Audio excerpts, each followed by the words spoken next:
This EPS 95, very sensitive topic. Honorable Member Supriya Sule raised it.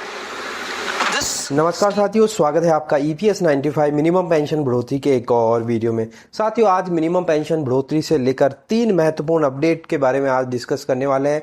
तो video बहुत important होने वाला है। पूरी जानकारी के लिए आप वीडियो को अंत तक जरूर देखिएगा।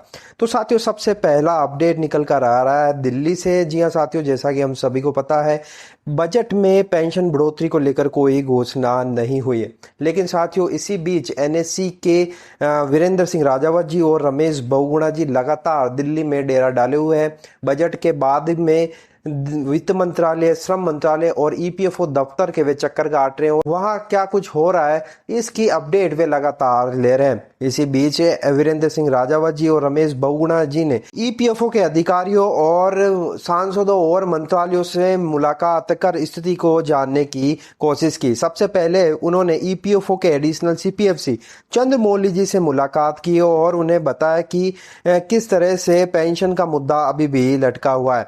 उन्होंने बताया कि जैसे पहले बात हुई थी, श्रम मंत्रालय द्वारा प्रस्ताव भेजे गए थे, उसी के आधार पर EPFO के लाइव सेशन में भी इस बात को बताया गया था कि सरकार इस मुद्दे पर गंभीर है और क्योंकि 10 साल हो चुके हैं और अब पेंशन बढ़ना चाहिए। लेकिन अब तक घोषणा क्यों नहीं हुई है, ये तो श्रम मंत्री ही बता सकते हैं। इसके बाद में NSC टीम श्रम राज्य मंत्री शोभा करंदलाजे जी से उन्होंने मुलाकात की।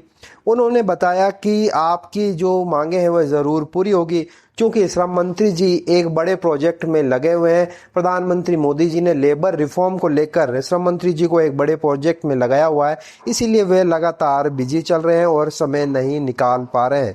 इसी बीच लगातार NSC टीम श्रम मंत्री मनसुख मांडविया जी से मुलाकात करने का मौका ढूंढ रही थी, लेकिन लगातार मीटिंगें होने के कारण श्रम मंत्री से वे मुलाकात नहीं कर पाए।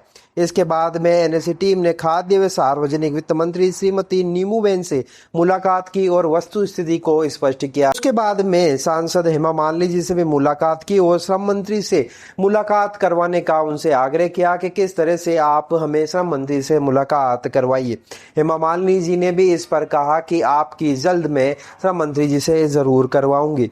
इसके बाद में कोल्हापुर से सांसद सत्यपति साहू जी महाराज से NSC टीम ने गुजारिश की और उनको वस्तु से अवगत कराते हुए कहा कि आप हमें श्रम मंत्री से मुलाकात जरूर करवाइए।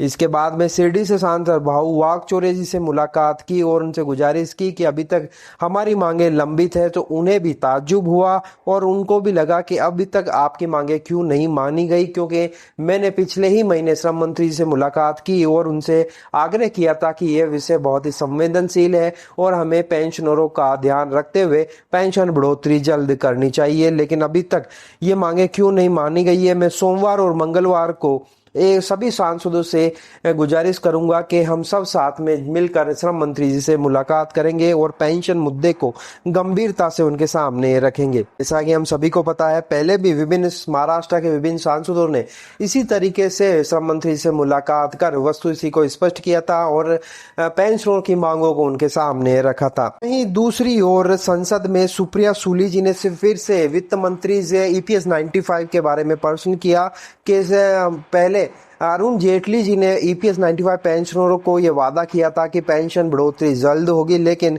अभी तक इस पर कोई प्रस्ताव नहीं आया गया। इस पर वित्त मंत्री निर्मला सीतारमण जी ने कहा कि EPS 95 का मुद्दा बहुत ही सेंसिटिव मैटर है, लेकिन अरुण जेटली जी ने ऐसा कोई वादा किया था, ये हमारे रिकॉर्ड में नहीं है। EPS 95 very sensitive topic. Honorable Member Supriya Sule raised it. This scheme is administered by the Ministry of Labour and Employment, and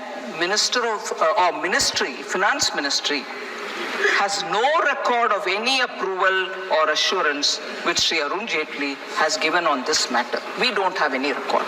So I just want to very clearly put it that the Finance Ministry through the Minister.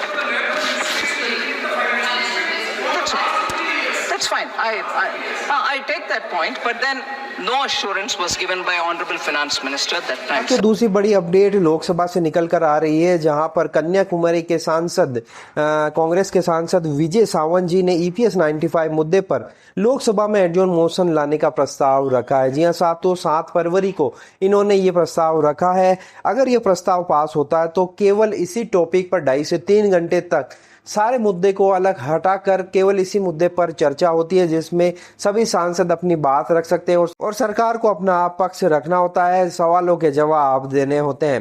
2.5 से 3 घंटे की चर्चा में लंबा समय इसी मुद्दे पर निकल सकता है, लेकिन साथियों इसके लिए 50 सांसदों की बहुमत का आवश्यकता होती है, क्योंकि कांग्रेस पूरे देश में कांग्रेस के 50 सांसद हैं।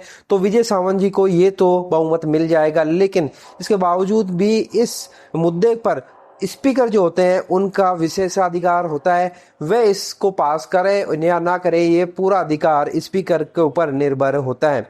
विजय सावंत जी ने मिनिमम पेंशन 1000 रुपए से 10,000 रुपए करने का प्रस्ताव इस एडजॉर्न मोशन में रखा है। तो अब ये देखना होगा कि एडजॉर्न मोशन पास होता है या नहीं होता है। ये बड़ी अपडेट निकल कर आ रही है NSE के मुख्यालय बुल्डाना से, जहां पर लगातार कर्मी अनशन जारी है। 8 फरवरी को 2238 दिन पूरे हो गए कर्मी अनशन को, और 8 फरवरी को NSE के नेता श्री PT बड़े जी व श्री SG चाणंगे जी ने अनशन में भाग लिया और अनशन के कार्यक्रम को आगे बढ़ाया। तस्वीरों में आप देख सकते हैं बहुत सारे पेंशनर्स यहाँ पर मौजूद थे। तो साथियों 3 महत्वपूर्ण अपडेट EPS 95 मिनिमम पेंशन बढ़ोतरी को लेकर थी। आपको ये अपडेट कैसी लगी, आपकी राय कमेंट बॉक्स में जरूर बताएगा। वीडियो अच्छा लगा तो लाइक शेयर जरूर कर दीजिए। इसी तरह की इन्फॉर्मेशन प्राप्त करने के लिए आप चैनल को सब्सक्राइब जरूर कर लीजिए। तो फिर मिलते हैं, तब तक के लिए अपना ख्याल रखिए। जय हिंद, जय भारत।